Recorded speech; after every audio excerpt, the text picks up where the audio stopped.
Hey everyone, welcome to another episode of Mosh Shinobi. Yes, I'm still doing music interviews on the Mosh Shinobi channel at the moment because there are some problems with hardcore noise, so everything still happens here.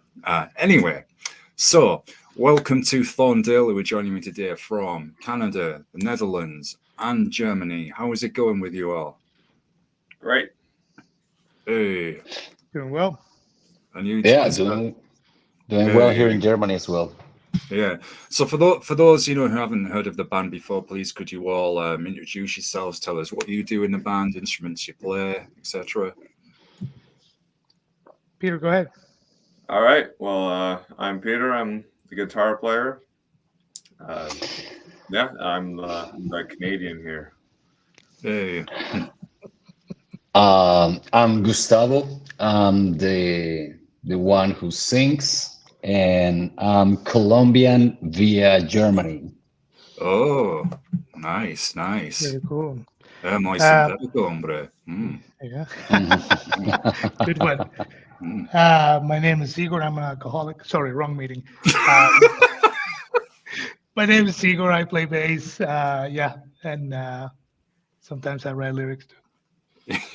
Just when you're in the mood. Yeah. So, one thing I always like to start off on is the artwork. With a band, and I found your album cover quite intriguing. It's I'm probably going to butcher the well-known artistic terms here, but it looks like it's got kind of like an abstract art cover. You see people with skulls, like something coming out of clay or sand. That's it. It reminds me a bit of surrealism, that kind of art. So I just wondered, who did the art for you, and did you all work with the artist on this idea, or did they just have total free reign and that's what they came up with?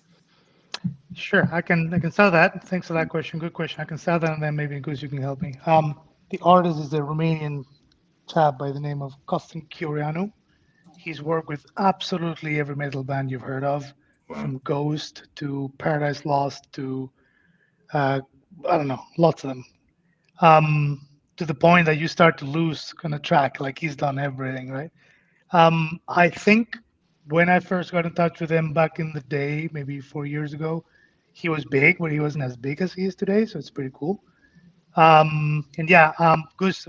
is happy to explain what the cover is all about. I think to answer your question before I let him talk, we did have a very clear idea, which you're about to hear about, and we just kind of gave him what we had thought about, and he's incredible at translating from our madness into a beautiful piece of art. He really is great. Like, he's great at reading minds, because we never have to do like a follow up, change this, do this. We don't like this. Like, he really gets it. He takes his time, but he really gets it. Anyway, over to you, Gus. Well, what can I say? The cover. I think the cover is pretty much all based on the lyrics of the first record. I think, if I'm not wrong, Zigor even wrote the lyrics before all the music was done, and then he showed me those lyrics, and then after I read the lyrics, I suggested that we could come up with some sort of thematic idea about the whole record, and it was just Sigurd and I have lived overseas for almost 2 decades. Maybe he's been even longer overseas. So it was. I started just kind of taking pieces and bits and pieces from the lyrics that he wrote and start adapting them to the melodies that I was coming up with. And as I was just working on those lyrics, we found out that a lot of them were talking about, that feeling of being somewhere, but you don't feel you feel you don't belong. And you just that kind of feeling, being somewhere where that's home, but it's not really home. Yeah. And then when you go back home, it's like, this doesn't feel like home anymore. Yeah. So all that feeling of just being all over, and then the baggage that you carry with you. So I think that's what Sigurd tried to explain to Costin, and yeah, he came up with that great cover, which is I agree with you. It's pretty abstract and surrealist, pretty crazy. I like it. It's pretty cool. Yeah, it's different and it's unusual. And I did I graduated college in 2018. I did creative writing with screenwriting, and part of that course we did a lot of surrealism. And I now I'm live. A familiar phrase. I forget the name of who this person was, but it was a very famous Mexicana mujer who was a surrealist, and we looked at all of her work. And I think she was British originally, but she moved to Mexico, and I married, whoever it was there. I seem to think her first name was Elena. I should just have Googled this. That would have helped whilst we were talking, but it had all that kind of imagery and artwork, so that immediately grabbed my attention. And I thought, yeah, it's different. It's not and I'm not bashing any of the usual metal art or anything, but it caught my eye because it isn't the usual metal artwork that you see, with all the blood dripping on, good versus evil, etc. So I thought that was quite interesting. I'll ask Zigor this as well. You mentioned, Gustavo, that Zigor wrote all the lyrics before the music. And that's very interesting because I always ask bands, how do you go through the writing process? A majority of them do the music first, then the lyrics after, or some will write first. Depends what they're doing. So here we are. You already had all the lyrics and everything wrote. Were these... were you going to plan to use these lyrics with Thorndale? I know you formed in 2021, or had you just wrote them thinking, right, I'll use these somewhere for a possible future band? Good question. Thanks for that. So I don't tend to write. I do write when it hits me, when inspiration hits me, I write. But I don't tend to go, I'll see where I use this. I don't. I separate. Yeah. Like we have another band, Susan and I have another band called Larocque, and I tend to separate things very, very clearly.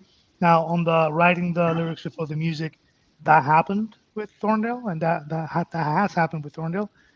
I wouldn't say the final lyrics is what I wrote back in the day before the music. Like things change when the music comes along, and then Goose here, changes and adapts and improves things a heck of a lot before we're done.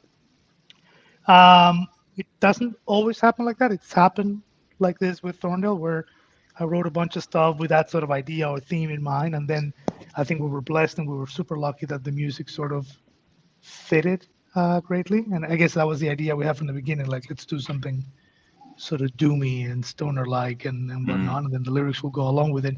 But it makes it easier in certain ways, and it makes it very hard in some other ways. And I'm sure Goose agrees with me. Like when I present him with lyrics and I go ahead, sing this, that's right.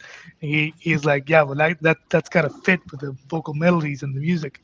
So it always makes it interesting, I guess. So did you all, the title track, Lightning Spawn, did you all discuss that and decide you wanted to use that as the title song for the album? I can't remember. Do you remember, Goose? Like my questions when I asked them.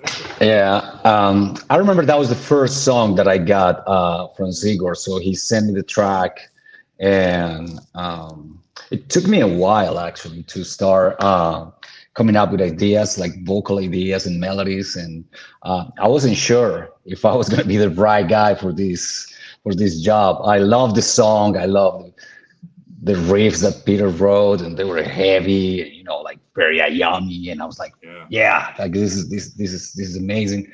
But I wasn't sure if I was going to be able to sing over that. And eventually, I think we were just sending demos back and forth, Zigor and I. And I actually asked Zigor, don't send anything to Peter yet, or he's just going to abandon ship. He's going to be like, this guy sucks. So I was like, don't send anything to him yet. Let's try to figure it out. And I think I might be wrong, but I remember I was telling Zigor about this sort of phenomena that happens somewhere in Venezuela. That is this place where it's all the time there's thunder and lightning. Oh, And I know Zigor lived for a little bit in Venezuela, so I think I asked him if he knew about it. I knew. And Yeah, if I I'm did. not wrong, that's where this idea of lightning spawn came. That's Right. correct. Do- And yeah. and allow me to add to that. I think it's a fascinating thing. I think it's unique on the planet. I think it's every 5 minutes the lightning comes back. You need to Google this. It's a cuckoo thing on our planet. Every 5 minutes or 10 minutes, the lightning comes back. And my brother is a physicist, and he used to teach at Columbia University in New York.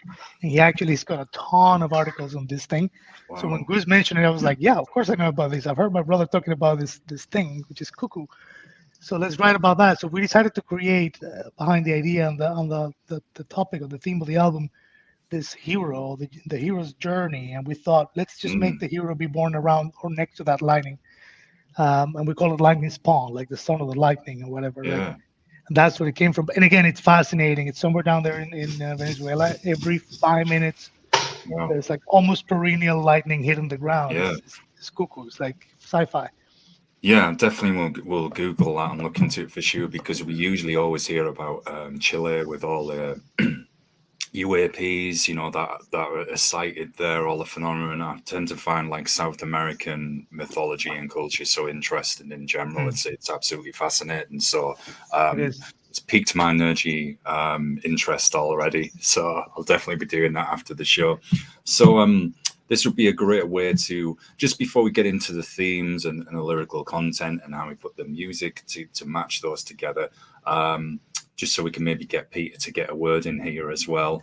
How did you all meet? I know Zigo and Gustavo, I'm guessing you know, as you mentioned, you were in Japan. You two have obviously known each other for quite some time.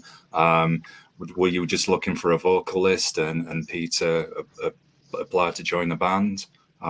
Hopefully I've put that across in a good way. No, I'll answer some of this. No. Although you don't need to get me to talk more. I'm actually learning just by listening to these guys talk about the themes. No, I got an email from Zigor, and it was basically just like a cold call. Yeah. He said, "Hey, do you want to write some music together?" And I mean, I'm glad I read it too, because it's the kind of thing where I think if you've been in the music space for a while, you always get emails, people like, "Hey, we Yeah, can all work the time. together," and it's usually on some like Instagram marketing scam. Yeah. So I see this email and I read it. I was like, "Oh, this guy wants to write some music," and he's talking Sabbath and sort of slower pace metal. And I thought, well, I mean, that's kind of my thing. So I thought, sure, I'll give it a try. I'm not sure where this will go. So Lightning Spawn was actually the first demo, and sent that over, and he seemed to like it. So he said, we'll do a few more. And over time, it sort of snowballed into what it is now. Hey, there we go, man. Chance email, and it's and a good one. I know exactly what you're saying with all those spam emails. Get them all the time, and just it's always, if you pay us so much, we'll do this plan. Blah blah. I'm like, yeah. Sure you will, and it just So disappear. It's So like, just see the email. It's like, hey, do you want to write a song together or write some songs together? Like, yeah, okay. yeah, But that's it's cool. worked out really well. So before we move on to doing a deep dive through the lyrics and the music, I know you're based in different parts of the world. Are there any plans to ever get together in the future to do some live shows? There are. We've got a show coming up here in the Netherlands, 26th April, in a small town very close to The Hague, not too far from where you are. So please come over. That'll be the first gig, and the great thing is that it'll be the original lineup, so the three of us, and then some other musicians to help carry the music live. So yeah, the answer is yes. And then there's quite a bit of interest, at least regionally here, to do more shows, but we'll see what happens after the first, for sure. Oh, that's really cool. Well, good answer, because sometimes bands who are in different parts of the world, they don't ever get together to do any live shows. So that's really cool. So just getting to deep dive into the lyrical themes, and I'm gonna look at how you match the music go with them as well. So just getting back to Lightning Spawn, I'm guessing because you mentioned this already, it's a little to do with the lightning you mentioned in Venezuela. So is that what the lyrics are about in that song? Not quite around the phenomenon, if you will, phenomena. But more around that idea of that hero, right? Like that goes Yeah. through the hero's journey, which is a little bit of what Gus was mentioning before. Like, you end up living somewhere else and you don't feel like you belong there, but then you go back Yeah. home and you don't feel you belong there either. But there's a lot in between. And I'll ask Gustavo to talk about this. He calls it rolling with the punches. And I love that. Like, the stuff that life throws at you. So I'm going to shut up and I'm going to let him talk. Yeah, let me think. Lightning Spawn. Yeah, I think that one is as Sigurd said, is just the beginning of this journey of what we both start calling our hero, whatever, and it's just a guy who's pretty much displaced from whatever he was born in. He is maybe just like what has happened to some of us.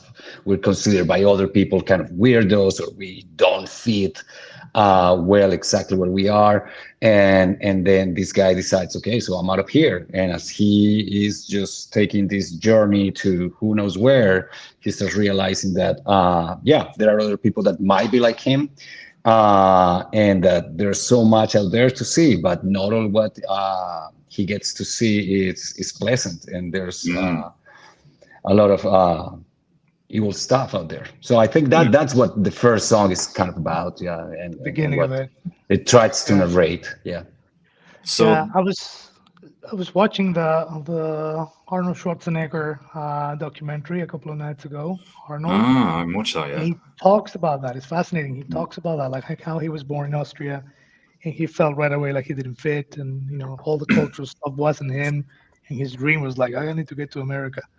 So it's cool. It's we're not alone. There's a ton of people like that Yeah. around the world who are born in the wrong place, and they keep on roaming. Yeah. Yeah, it's strange when you've got that nomadic feeling where nothing kind of really feels right to you, or it just doesn't, even if it's an okay place, but you don't quite feel settled, or it might be, hey, I just don't really identify, say, with this culture for whatever reason. It just doesn't feel right to me. So with that said, living in different parts of the world and seeing the globe, both the good and the bad, has that been an influence on your writing and musical playing style? 100%. And what parts of the world would you say have particularly? I'm guessing Japan definitely one, just for the manners, as we were talking about off air with the the story about the cell phone in the mosh pit. And I've heard other people say that about the manners in Japan, and you mentioned Singapore too when we were off air. So are those countries, and are there any others that have really stood out in terms of manners, and what countries would you say? Just realised could upset so many people here. I was going to say, what countries have you thought, yeah, man, they're not so cool? There's a lot of but look, we got a PhD in saying the right thing because we live in all these places, right? So we're very careful. And Gus here he's a teacher, so he knows how to behave. Yeah. Not me. Yeah, help us, man. I'll say this, and I think he'll agree with me. At least for me, musically and lyric wise, it's the hardcore stuff. It's the stuff you get to see across the world, like maybe in developing countries and whatnot, like the stuff that really hits you in the face, like starvation, extreme poverty, like social inequality, if you will, like all that stuff that inspires me left and right. As opposed to somebody gave me my phone back in Japan. I mean that's impressive, right? And that's great. That's a cool story, but it's not. Certainly doesn't stay with me as something that I learned or something that I want to pass on or talk about. Yeah, for sure. So you've got a great riffs as well on Lightning Spawn. So I'm just wondering, and I'll ask you this for each song that we deep dive through. So when you all of you read the lyrics and saw the title, how did you all go about deciding which particular riffs and vocals as well would fit the songs? I've thankfully stayed out of that. I mean, writing riffs is one of my favorite things to do. So I've been so happy in this band to just write and send it to them, and then honestly be surprised at what comes back.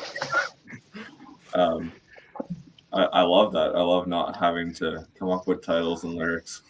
Yeah. It's a magical box. I'll say this, just so you know. Peter's band, Primal Charge, that he's plugging in right now, wearing the merch, is a top band, pure fucking heavy metal. Highly recommended. This is how I got to know him. This is how I approached him. Sorry, I didn't ask you. We were allowed to swear, but I already did, so sorry. We'll just go with it. It's okay. You're very polite compared to some bands.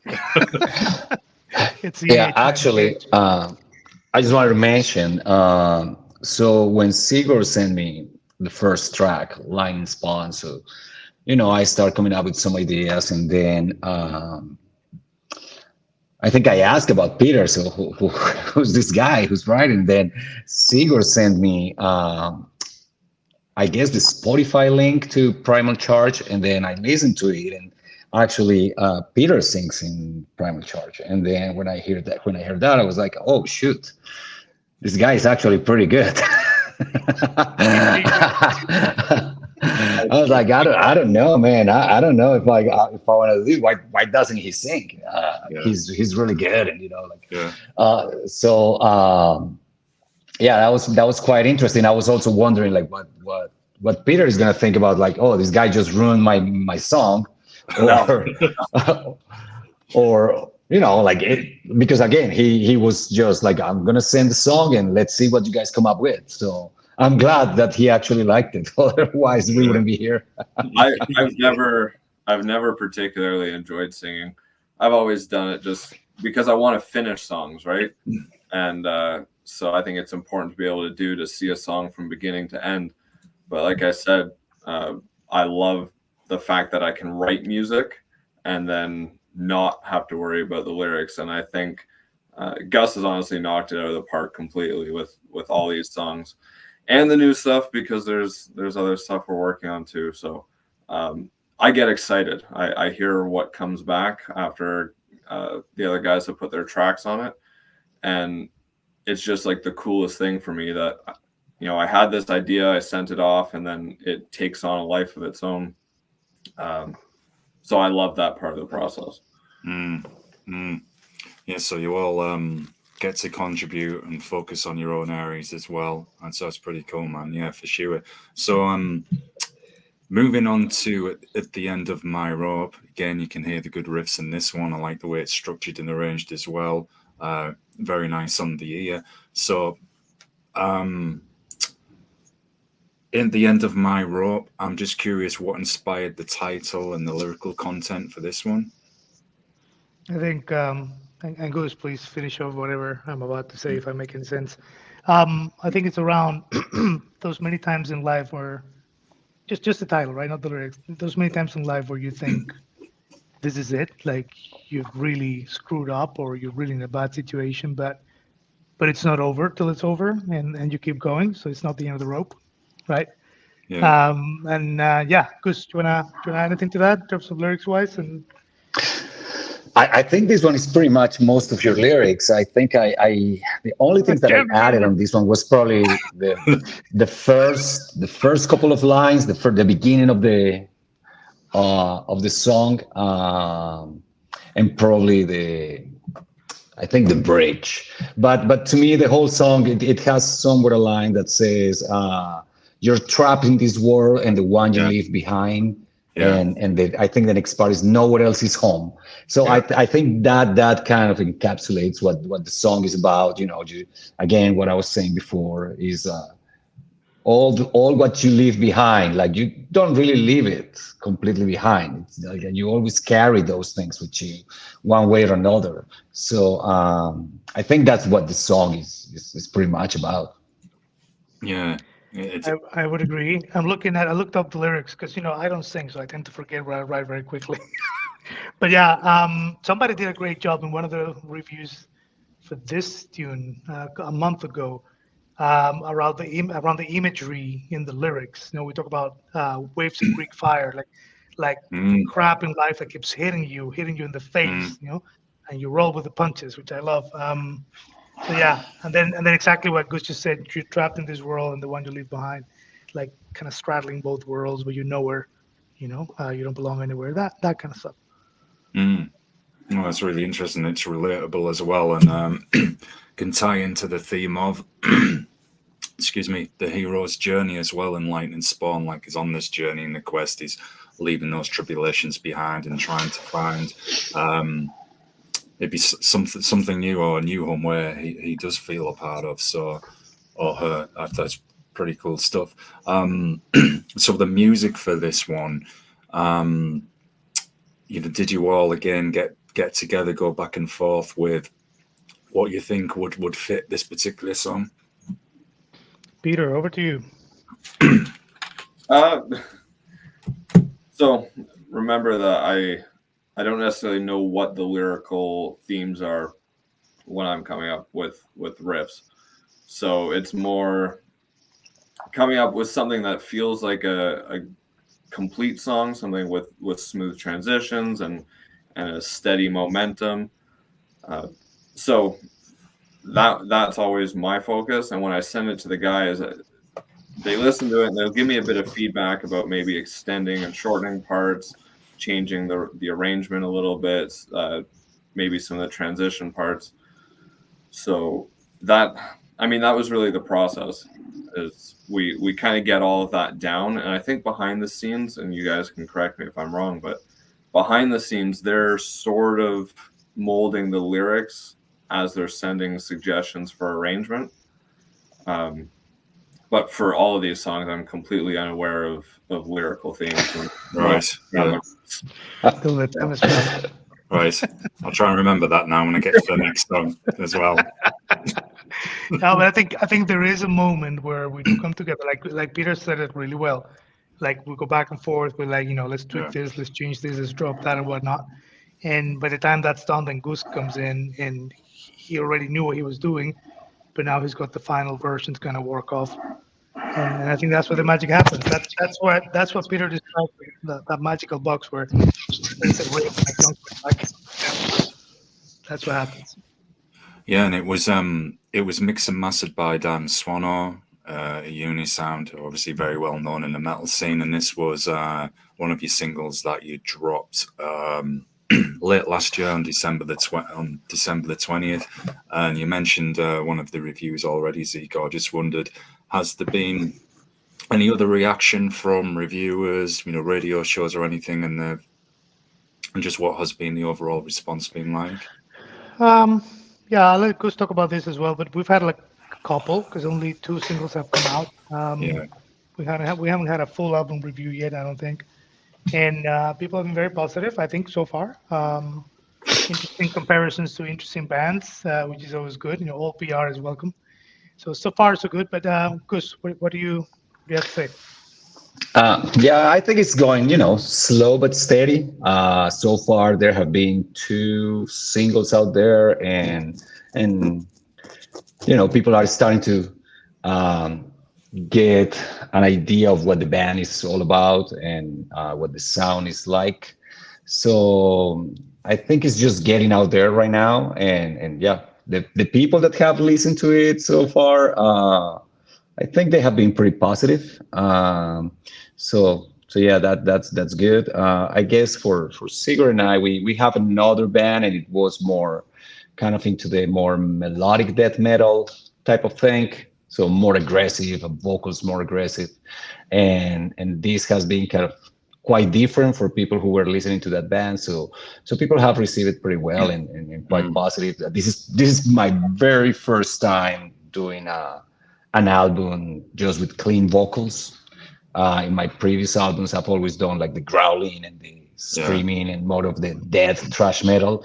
So I guess some people that have known at least my work in some of my previous bands and albums, they were not expecting me singing. So I feel it's been pretty positive. Yeah. We're excited about it, man. Yeah. I can relate to that as well because people like a lot of brutal death, grindcon, hardcore as well. And sometimes if people hear me talking about something outside of the extreme or something so that has clean vocals, they'll be like, my God, this guy likes something with a melody. I said, yes, I do it at times. There's so much out there. I've got my favorites, but it doesn't mean I don't like anything else. Yeah.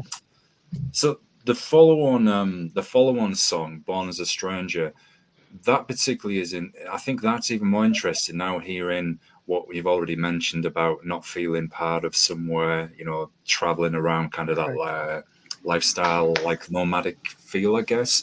So is that what Born as a Stranger is about, at least in the title, about not feeling particularly like you belong? 100% title, 100% lyric-wise. This was one that Gus took over from me, so it's 100% him. So I'll let him talk about that. But when we're done with this, I think maybe we forgot to talk about Andy on the previous track, Andy Larocque of King Diamond fame, who's on that track. Ooh, well, we could go into that right yeah. now if you want, and Yeah, then up to you. You're the man. Yeah, I mean, we'll go straight into it. Yeah.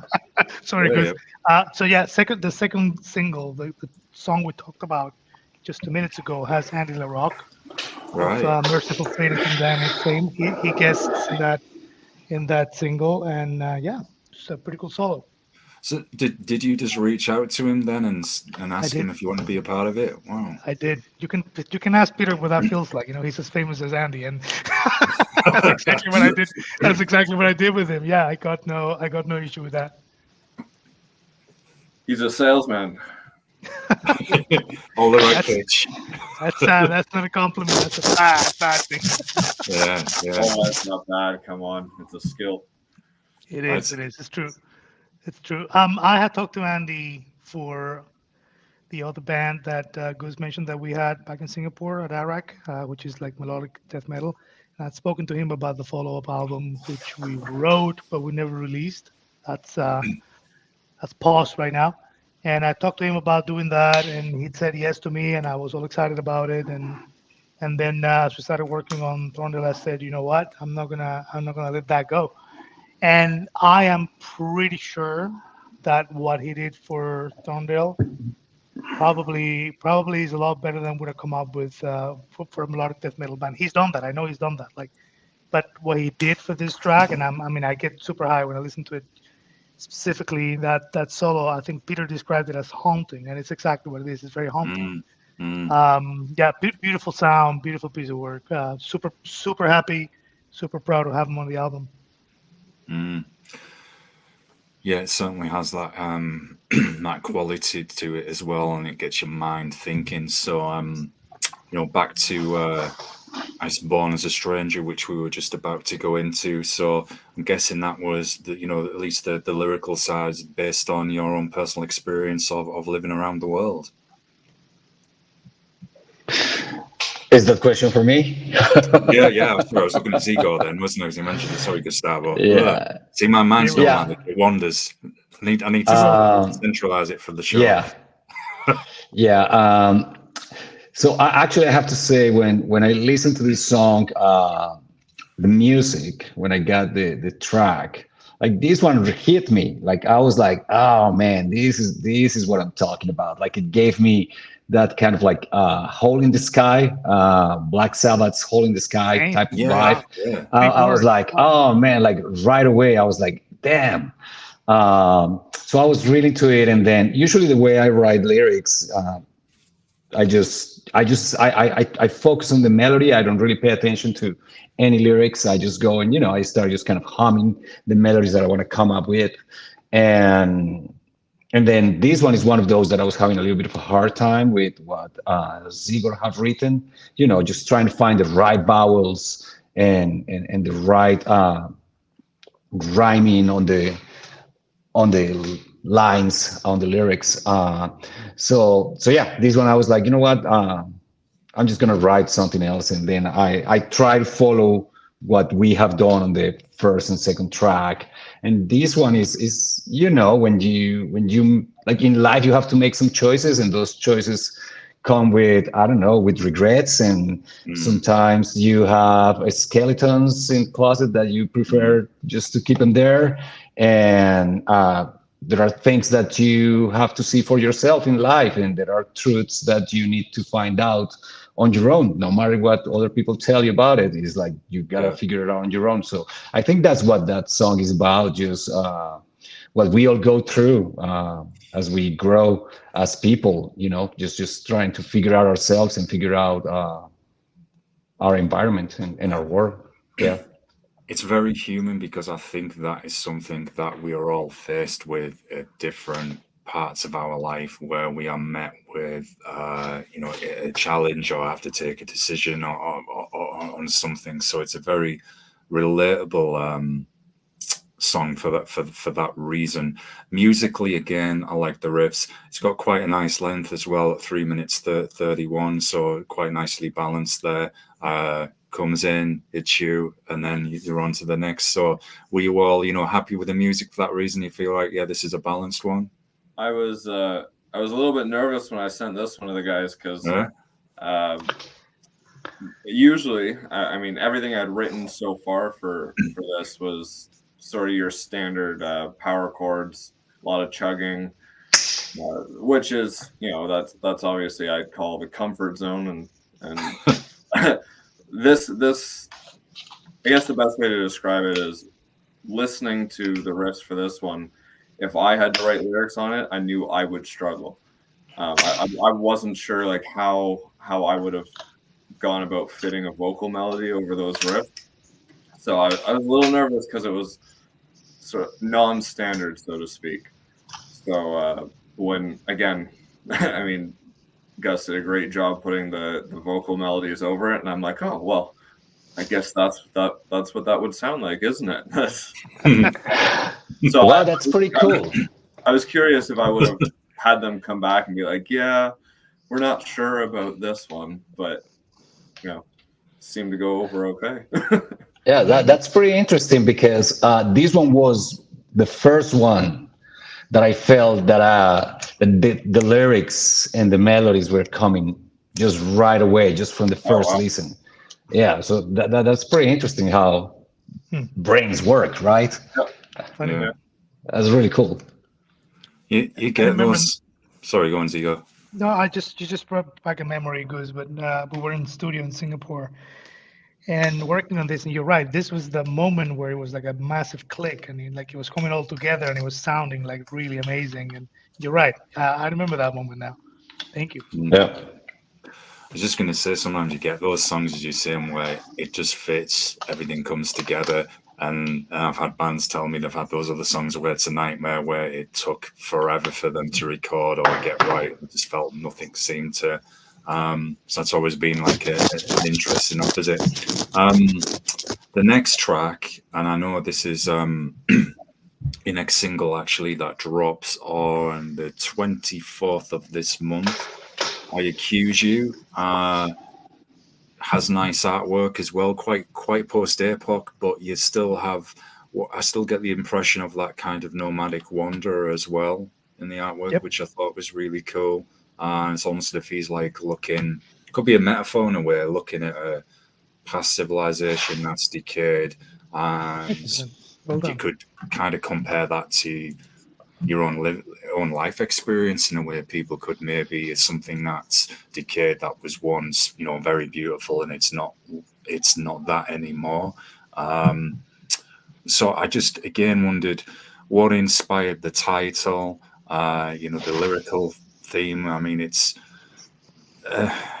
well, you do a better job than me talking about that side for sure. So we'll do that before we get to the music. Now, this is already out, isn't it? Say again? I Accuse You is already out, isn't it? I Correct. thought it was out. Was it? That dropped. That dropped. Yeah, that dropped. Oh yeah, it's like earlier, the full length that comes out on the 23rd. There's a gaff. Hey. You got another single coming out next week, which is the next song we're going to talk about. Thanks, Peter. So lyric-wise, I think when you look at the art that Roberto Bordin put together for us for that single, this is the guy who worked on Catatonia's latest album, cover, yeah, top Italian guy, lovely human being to work with. Again, similar process to Costin, the guy who did the cover for us. Um, when you look at that title, I Accuse, and you look at the lyrics and you look at that art, it's a little bit what we were saying before, what I was saying before, around the stuff that's impressed me the most and tends to inspire a lot of the lyrics is like the horrible stuff that we've seen. Yeah. Not so much the lovely Japanese guy giving you back your phone out Yeah. of the mosh pit. And I think it's when you look at the lyrics and the music, like for me, the music really kind of brought back that, a lot of the not so pleasant stuff we've seen. And when you look at the lyrics and which we wrote together, this I think was pretty much 50-50%. Cuz and I, it's a lot of that imagery of I'm out there. It's not always very nice, Right. but I chose this, right? Yeah. We chose to be out there, and so we make the best of it and whatnot. So that's what it's all about. It's the continuation of that journey, and maybe more the downs and the ups for that one. Mm. Mm. Interesting. And musically, uh, again, how did you I guess structure the song so it flowed with those themes? Um, I mean, so Just put you on the spot. no. It's like, this riff, so this is kind of a special riff to me because it's one of those ones that in the writing process, that main riff, that opening riff, Mm. I wrote that, and then it was stuck in my head. So I was like, God, I have to do something with this song because now I'm humming it everywhere I go. So I think the problem that I run into, which I had to overcome with this song as well as Ain't the End of My Rope, is that the verse chorus, those riffs fit really nicely together, but you want to add something else in, right? You don't want to keep one monotone sort of tempo through a whole song. So it was that middle section, writing that and something to sort of elevate the tension and the aggression in the song. So, I mean, those were my thoughts when I was coming up with this stuff. Mm. Yeah, that's why I was curious with hearing that particular riff on it. So I thought, I wanted to ask about how you particularly, got that together, what you thought of it for sure. So the next one that follows on from that is Into the Eyes. Oh, sorry, go on, Gustavo. Yep, you jump in anytime, man. Yeah, I just wanted to share a story about this song. Yeah. Super quick, I think it has to do with that intense riff as well in the middle of the song. So I came out with lyrics with Sigurd for this song, or pretty much what I did just to rearrange what Sigurd had sent, and then I was just like, okay, this part will fit here and whatnot, and I sent the demo, a couple of demos, and the final song, what it's on the record, it actually sounds a little bit different or quite different to what the original demo was like. And at the time when I was prior to record the album, I was just taking some lessons, some vocal lessons with Kyle Thomas from Ex Hoarder and Trouble.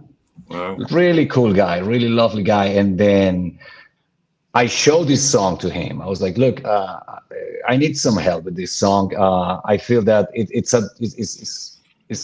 good. I like it, but it's missing something. So when the demo, the initial demo that I sent to Sigurd, and Sigurd eventually sent it to Peter, didn't have any vocals on that riff in the middle of the song.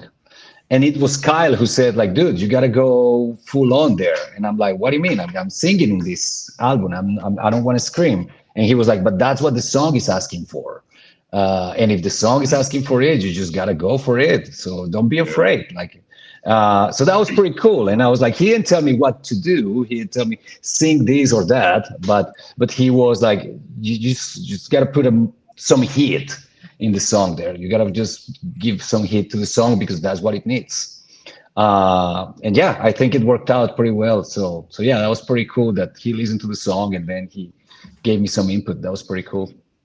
Something just that came to mind for me is that the verses, your real strong sustain in the verses and the way you harmonize it. Someone actually told me it reminds them of Devin Townsend. So Wow. I mean, Yeah, striking young. Hey. Yeah, that was quite the compliment. So yeah. Yes, sir. We're massive fans, so yeah, 100%, 100%. Yeah, yeah. Now you mention it, it does have that feel. Seen him live a few times, which is always very entertaining. One show looked like a crazy scientist. He was Great playing show. with Yeah, hair all over awesome. it. Yeah. Yeah, it's quite funny. So the next one on the album, Into the Eyes of Old, is this? I'm curious with the title for this one, guys. Is this again like looking back at the past memories where you may have grown up or lived, or is it something completely different? I'll start real quick. Okay. Keep it brief. So I write quite a bit around this topic, which is death, or like I like to say, the fact that we're all going to expire one day. Yeah. And I think it sort of fits into that journey again, right? At the end of the journey, you will Yeah. expire. You'll cease to exist, like John Cleese used to say. and I think this keeps coming up. Maybe I'm worried about death. I'm not. I'm okay with death. But this keeps coming up in stuff that I write and in themes and lyrics and whatnot. And I think Gus did a great job of making it fit into that journey. And it sort of dips in and out, that whole thing of the past, but also the future, and how you transform on that way to, I guess, the grave. Good.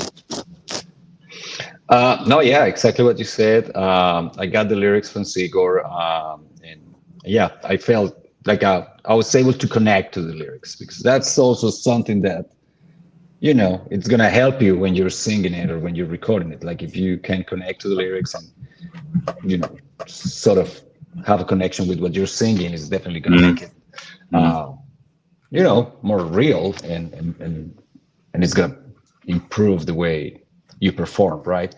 So it was just trying to. The only thing that I did was just move a few things here and there, and just add a few more sentences in order to try to connect again that theme of there are certain things in life that once they're done, and there's no turning back, no matter what. And as we keep moving forward, we're walking towards our expiration date. So that was kind of what I was trying to put together and to express in that song, that as I remember it. Get that across in your voice. Yeah, that's very, very interesting. So I know you mentioned a little bit about this earlier, Gustavo, but I'm just curious, what's it been like singing more like Stoner Doom compared to your other band? Have you enjoyed that different vocal style? For, as you said, usually, you're used to the more aggressive screaming and shouting. Yeah, I mean, it's been a trip. It's, it wasn't easy at the beginning, but it was kind of a self-confidence type of thing, like I'm like, I don't know, like we all have that kind of thing that we don't like our own voice, right? Like you hear your voice and you're like, I don't know, I wish I sound like this other guy, right? So it took me a while. It took me a while just to listen to myself and to just accept, like, well, that's the way I sound. Like I'm not gonna sound any other way. Like that's just my voice. So it took a minute to come to terms with that, and then once I was like, well, if Sigor and Peter are cool with my voice, then we'll move forward. And then, but something that really helped me was working with a good friend of ours in Singapore, this Finnish guy, a good friend of us, and he helped me with the vocal production. Like an amazing musician, and he was just the guy who was there making sure that the pitch was right, the intonation was right, the harmonies were the right harmonies, and all those kind of things.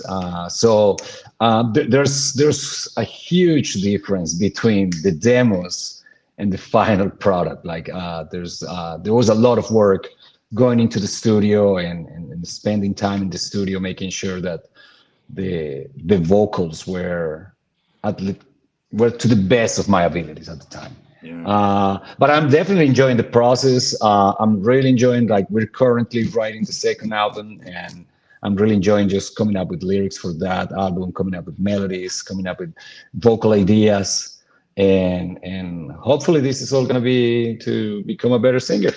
Yeah, definitely. Another question to follow on from that. I can put this to you all actually, especially you, Gustavo and Zico, with living around different parts of the world, and you obviously will be able to speak more than one language. If you, I'm studying three myself, and I just wondered, do you ever plan to maybe do some songs that aren't in English, maybe in some other languages, or parts Funny. maybe a little bit in another language, then a bit in English? Funny you asked that. Gus wanted to do originally back in the day. He wanted to do this in Spanish, and I don't know how I convinced him not to. I can't remember, to be honest, but yeah. Sorry, Gus, take over. Make me look back. Yeah. That's right. Initially, we even had a name for the band in Spanish, Correct. and we were like, we're Yeah. gonna do it all in Spanish. And we were already thinking about the same theme, same type of thing. Just talk about just this nomadic life. But we were, for some reason, or I was for some reason, pushing it to be in Spanish. And I think Sigurd just say, "Hey, here are the lyrics," and they were all in English. I was like, "Oh, okay." Yeah, I think there's a plans little bit have of a gap changed. in there. No. Let's rewind. Let's rewind. So first of all, we had a name. And it was the Yeah. equivalent of the English word for, or the Spanish word for wanderer. And Yeah. then I found some guys down somewhere in Mexico who already had the name registered, and I went, damn. Damn. So I said, let's just call it something else. But also, I can't remember when we moved over to English. And I'll tell you this. So it's Gus, you've done stuff in Spanish before. You're all one of your 100 bands, Sol y Sangre, that's in Spanish, and you do a great job of that. To be very honest with you, even if it's my native language or one of two, I wouldn't know what to write or how to write it. So I was very happy. I don't know how I did. I was very happy we switched to English. I was like, great, let's go. And it turned out all right. Like it's I like it. I like the end result. You know? Yeah. The reason I ask is I've always found languages to me like music. Like there's just different sounds, there'll be different tones, and that's what I find so interesting. It's one of my passions, which I'll be honest, I guess to say that, you know, I've been perezoso with, for sure, being a bit lazy, and I need to get back on track. I was learning 6, and then it was getting a bit too much, so I dropped to 3, which Spanish is my next strongest after English, then Italian, and funnily enough Japanese, which I've only recently started. And I need to. My reading and speaking in Spanish is still okay, but I mean my reading and writing, sorry, but my speaking, because I haven't been practicing enough. Now I can be a little longer in replying. I'll have to say to somebody like más lento, por favor, you know, so I can understand a little bit slower. Not that I was fully fluent, but I was kind of at a broken level. It didn't do too bad. So no, I just I was curious about that. If you'd ever maybe would do that with the vocal style and lyrics. So no, very, very interested. Everything is possible, right? Yeah, for sure. We had a band on. You probably know them, Gustavo. I spoke to a guy who's from Colombia. The band are called Eshtadur. Melodic. Yeah. We're good friends. He's from my same hometown. Oh, what a nice guy that dude Jorge. is. Yeah. Lovely guy. Really interesting music. Love the Top themes and musician. lyrics that they do. Great guy, and was a great guest as well. And hope to get him back on the show at one point. Fantastic dude. Getting back to your own music, because I'm starting to nerd off here about random stuff. That band is great. He's great. Yeah. The great musicians, great. Everything. Yeah. Like, I should really recommend it. Dude, they had a video for. He had a video for. He'll probably have some more since I spoke to him, but it was for one of the singles at the time. And he was dressed like this really ancient kind of shaman in a forest, and it was fantastic. It was a great song and great video as well. Super, super cool. Peter's looking there like, is this guy going to start asking about our music? No. Not at all. I do have something to say about In the Eyes of Old, though. Yeah, go for it, man. So when I'm in writing mode, like where I'm intentionally trying to get a bunch of songs done, I have like this rule for myself where I kind of stole this from listening to authors talk about their process. But my rule is to write 2 crappy riffs a day. Right. So what I do is and then I compile all these riffs. So from my writing session here, I probably have, let's say it's 100 riffs. And then I'm going through them as I'm playing to see what sticks. Like what are the ones that I think feel like they could be a song, and which ones are just sort of me noodling around and don't really sound like much of anything. Yeah. So I had all these ideas. This was probably one of the last songs written, and I intentionally at this point wanted to write something that sounded different than the other songs. So the other songs they have a common sort of vibe to them, and the intention with this one was to have something that changes it up so that the whole record doesn't sound the same, essentially. So mission accomplished. Yeah. I would think. Yeah, it does. That's my favorite song of the album. Gus and I have this thing. I always quote Al Pacino in Scarface when he goes, "Don't get high on your own supply," but I do. I get high on my own supply, and I think "Into the Eyes of All" for me, that's my favorite tune. I enjoyed it very much on all fronts. Bass as well. What was written for bass as well. Great tune. Yeah. So the closing track on the album. I'm going to ask you about the track lengths after this as well. For Bordin, so you were mentioning as well, Zico, about how we all expire, and is that what For Bordin is about, like reaching that expiration date, or it's close to coming? Yeah, I think the combination of things that lead to that. And again, when you look at the lyrics, and Gus will talk about that in a minute, he wrote this one on his own. When you look at the lyrics, it's that imagery of that continuation of that journey as you start going downhill, and then expiration date comes about. But 100% that you nailed it. Yes. And so how I guess how did you get that feeling to put that into the lyrics, Gus? When I listened to this song, I remember listening to the demo that Peter sent, and by then we had already the other 5 songs. Like, this is something actually quite interesting, how we developed this whole record, that it was just, as Peter was sending demos, we would go with each song one at a time. Like, we didn't skip a song or like, we'll leave this one for later. We were just going one at a time, and the order of the album is the order in which I believe, I don't know if I'm 100% sure, it is the order in which Peter sent us the tracks.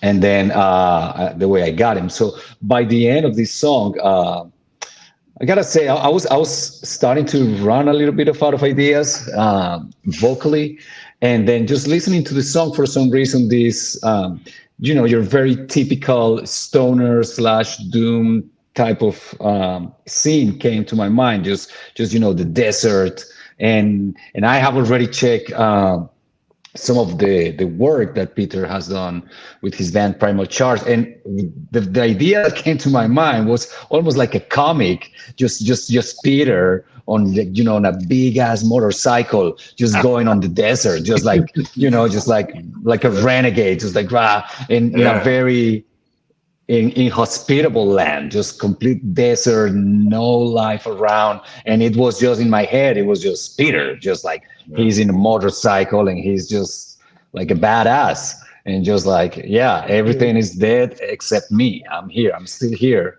and just leaving the road behind. And so that's what kind of like picked my brain, and that's what I came up with the lyrics with. That is just you get to a certain point in which you're like, all right, I have to leave these things behind and I'm out of here. But at a certain point, all those things that you leave behind, they're going to get you. They're going to get back to you. You can't hide. As the song says, you can't hide from yourself. Like whatever you've done is gonna get you back, right? But yeah, that was just what I had when I was writing that song, and what I was trying to come up with vocals for that song. Yeah, it's hearing the explanation for it as well. That definitely invokes powerful visuals in my mind. I'm already seeing Peter on the bike in the desert, which might worry you. Oh, this British dude's now fantasized about me riding on a bike. No, I'm not, honestly, man. Not in that way. Nothing wrong with anyone who is. Whatever, folks. I realise I'm thinking myself and so much. Oh, just stop talking, guys. Keep dropping those disclaimers. Yeah. You're good. You're good. Keep going. Yeah. It's like opening that hole and then realising as you halfway through, like, damn, I'll trick myself in. But no, it does invoke those powerful visuals in my mind of seeing somebody on that bike, like you say, those desert wastelands. I've always got that kind of vibe from bands like Fu Manchu, Lopan. Always makes me think of that way. So that's great stuff. So we did, the track lengths here for I guess, I know you're both Doom and Stoner.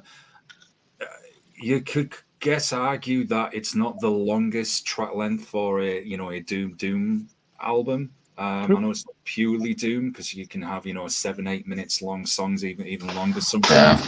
So did you all want it to be, and I mean no disrespect to bands with the longer songs either, but did you want it to be a kind of, I guess, palatable level for the listeners, for the fans, so that they could digest this album so it's not too long, or has it just happened naturally? You didn't even think about that. It's just, hey, the song's finished at that point. It's as simple as that. No. To me, I don't know. I guess I went with the feel of what it felt like the song needed, right? Yeah.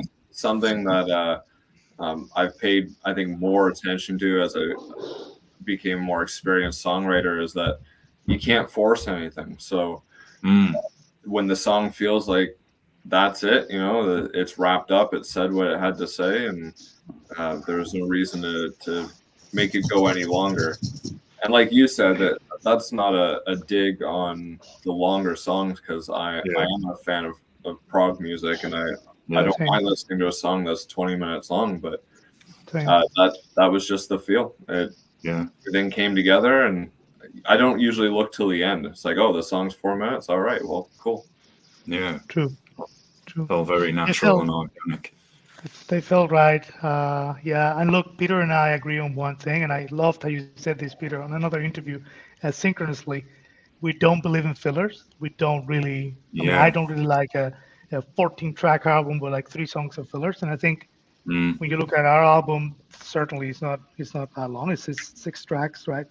And the tracks feel like the right length. So for me, when musically a track doesn't quite resolve, or it feels like it's going on for longer, then you're walking into filler territory. So I'm very happy with the way it came out. And it's funny, Peter, that you said that, and I was like, the dude thinks like me. It's funny. But that's completely right, because there'll often be artists of any genre, not just metal, where you can get that album and say, I know it's got 12 songs, 8 of those songs are good. The other 4, you can tell, have just been added on as an afterthought just to fill the album up. Or sometimes we'll put the filler song right at the end, which could have been left off, not the best way to finish an album. I say if it's just added on for the sake of a closing song, but you don't feel it is a great song to close with, then don't include it, because that's like the last impression that somebody's going to have, and you want to encourage them to take another spin, think, right, I'm going to listen to this again. So interesting as well, I think it was you, Gustavo, mentioned the songs were arranged in the way that Peter sent them as well, because I was going to ask you if there was any particular way that you had the tracks to arrange in a particular order, so that was quite cool. I know there are 2 videos at the moment for the current singles.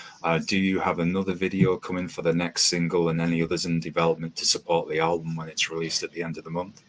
Yep, there's another video coming out next week, and we've spoken about later on, once the album's out, and depending on how it's received and whatnot, maybe working on excuse me, some proper videos for some of those songs or some of the other songs. We'll see.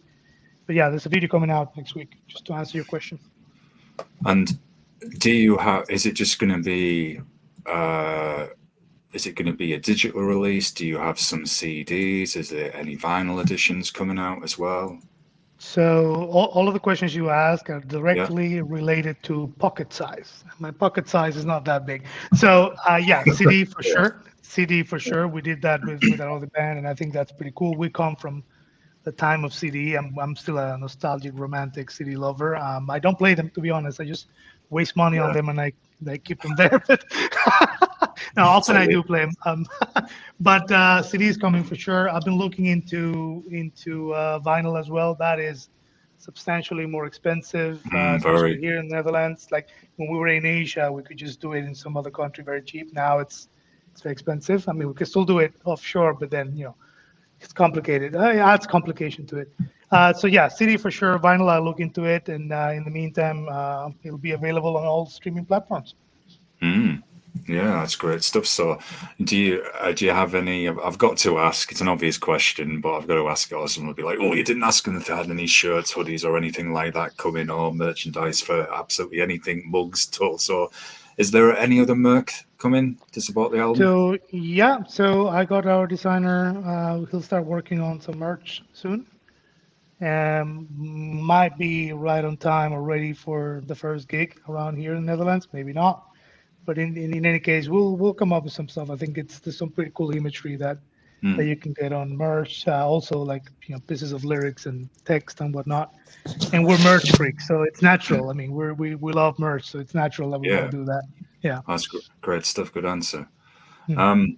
I do want to quickly ask if you guys don't mind, since you've got your Primal Charge shirt and everything on there, Peter.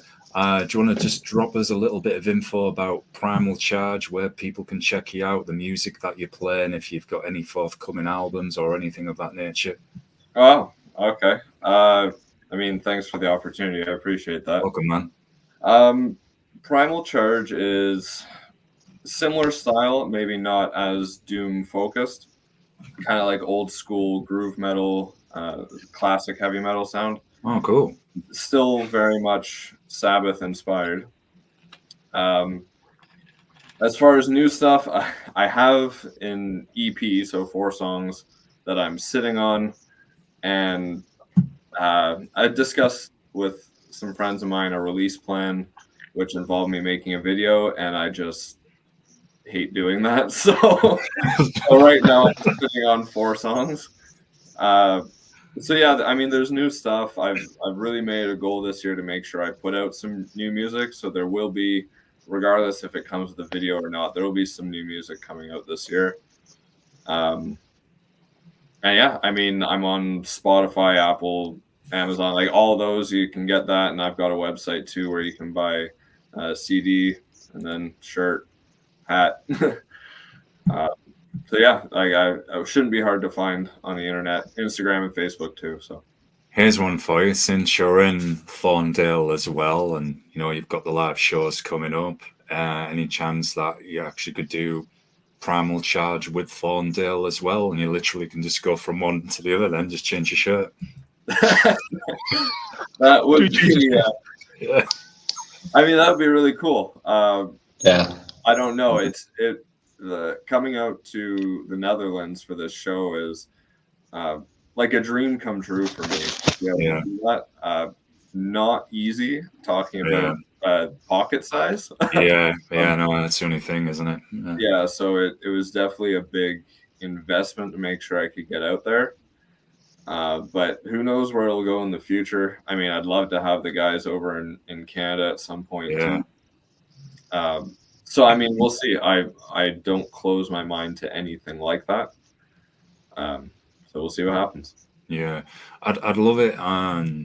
There may be some big companies do this for all I know. I know some of the festivals do it at a time, and it's all a case bands having to hopefully get to that point where the pocket sizes increase. But it's if, hey, we're playing, say, nearby to your country, like Netherlands isn't really, it's just over the water from the UK. It's like, okay, yeah, come see us then.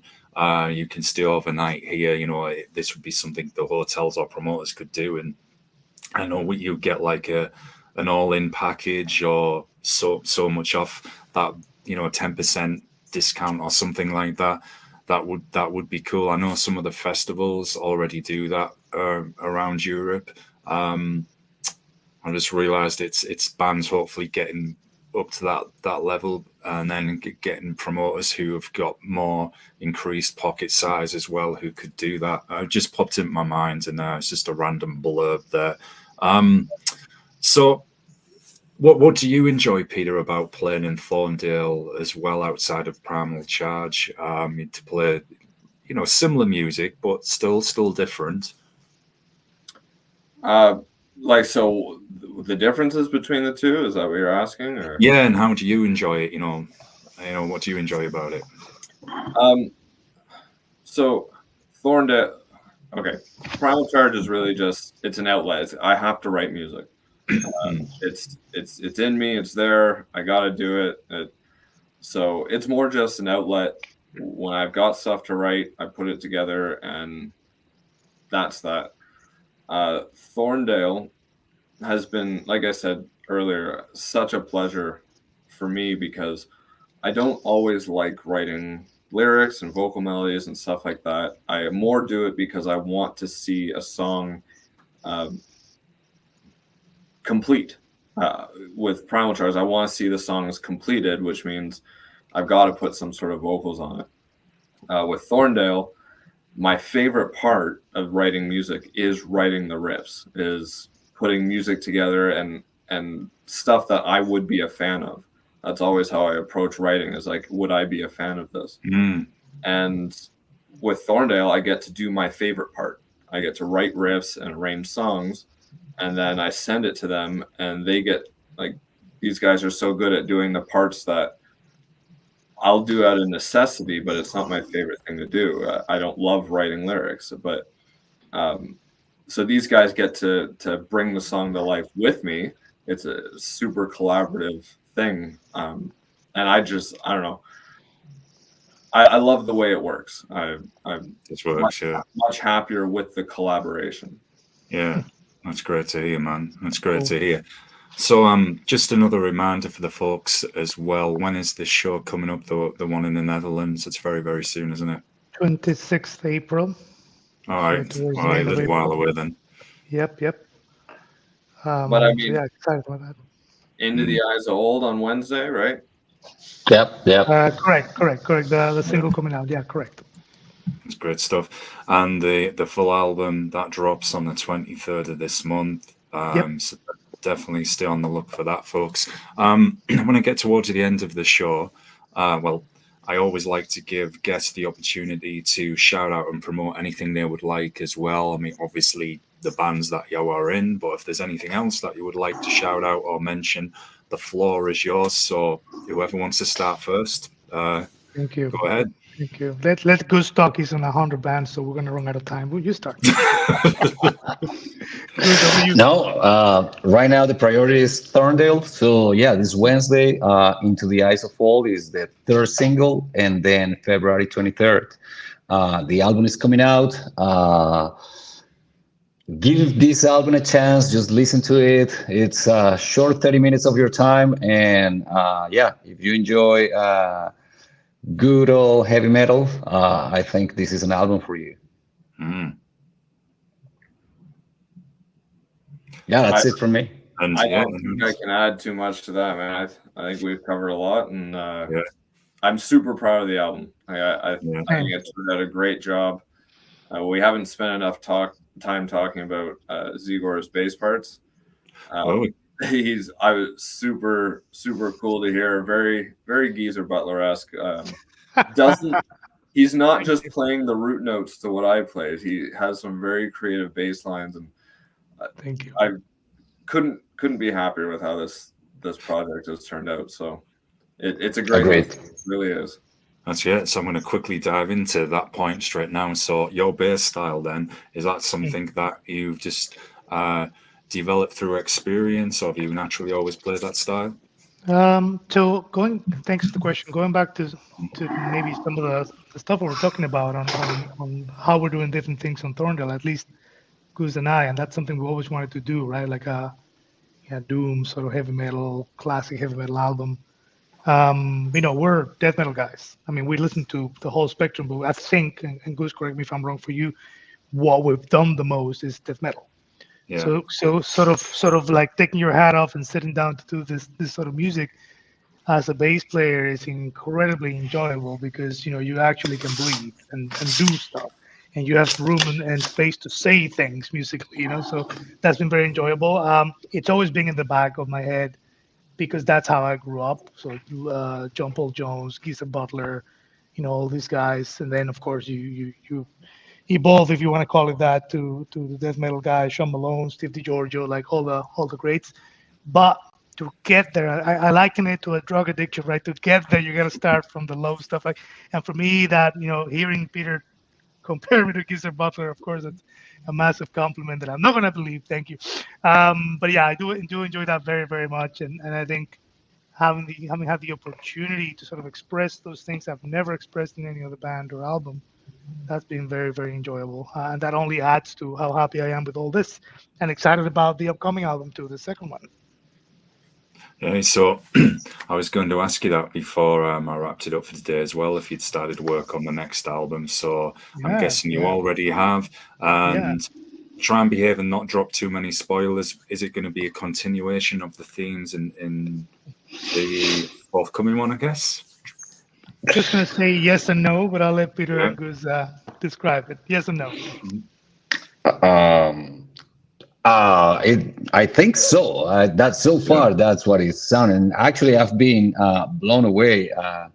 When Zigor just started sending me demos, and I'm like, but the first album hasn't come out yet. So it's been pretty funny because we're trying to stay focused on this record line and Spawn, but at the same time, the excitement of writing new songs, it's there. So it's been pretty cool. Good times. Yeah. So, and are you looking to? I'm going to try and behave myself as well. Would you want to wait a year for Lightning Spawn to have been around and circulated before you drop the next album, or is it just whenever you feel, no, it's the right time, we'll release it when we feel ready? That would make sense. Good question. Go on. Sorry. No, I was just gonna say I'm good whenever, but I'm no. I don't know. Maybe it would be smart to wait a little bit. I don't necessarily know what the right thing to do is, but as far as I'm concerned, when it's ready, it's ready. If it's yeah. So what I wanted to say is that sounds like it would make sense, but it's very easy. I'm incredibly ADD. Goose will tell you this any time of day, and he's the voice of reason. He'll go chill. No, you wait this much time, and then we. So I'm good. I'll do whatever he says. I'm fine.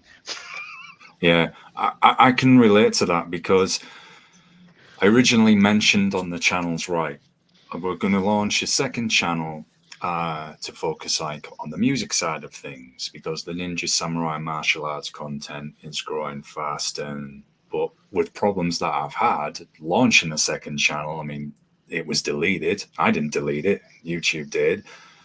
And people are still coming to Mosh Shinobi, not the other one. So now I'm sat here thinking, do I just do everything from Mosh Shinobi, even, the music interviews outside the martial arts? And hey, the martial arts fan base of the channel, they don't have to watch the music side. If that's not their thing, then fine, and vice versa.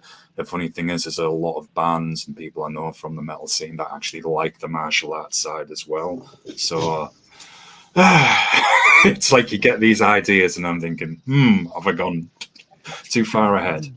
So you need a Goose in your life. You need somebody who's the voice of reason and will keep you channeled and will keep you grounded. That's what you need. Keep me balanced. Yeah.